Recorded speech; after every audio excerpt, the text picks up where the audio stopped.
Oh, simama mwenyewe Bwana, simama Baba, simama mwenyewe Baba.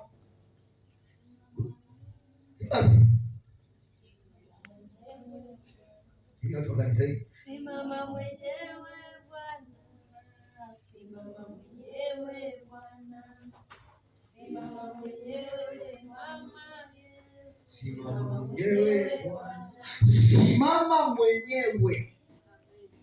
Hatua ya tatu ya kuondoka mahali ulipo, simama mwenyewe.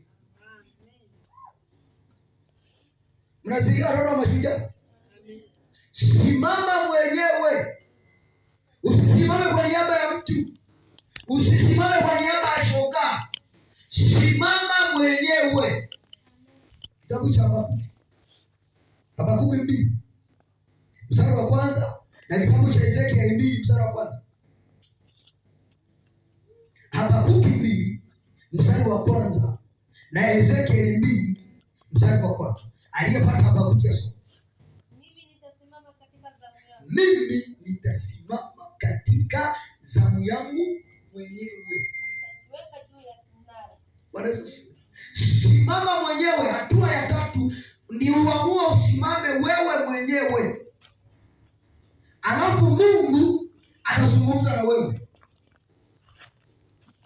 Simama mwenyewe kwa miguu yako, simama mwenyewe kwa maamuzi yako, usilazimishwe na mtu. Rudia tena. Mimi nitasimama katika zamu yangu. Mimi nitasimama katika zamu yangu. Kuna mtu mwingine atasimama kwenye zamu yako? Wewe mwenyewe unatakiwa usimame kwenye ndoa yako. Wewe mwenyewe unatakiwa ujisimamie wewe mwenyewe. Rudia tena. Mimi nitasimama katika zamu yangu. Mimi nitasimama katika zamu yangu. Nitajiweka juu ya mnara. Nitaangalia. Nisikilize, unayenitazama baadaye kwenye YouTube, lazima usimame mwenyewe. Simamia ndoa yako mwenyewe. Ndoa yako isisimamiwe na mama yako, ndoa yako isisimamiwe na ndugu zako. Mchungaji, simama mwenyewe. Sio unaletewa umbea na washirika wao, naona unahamia huko.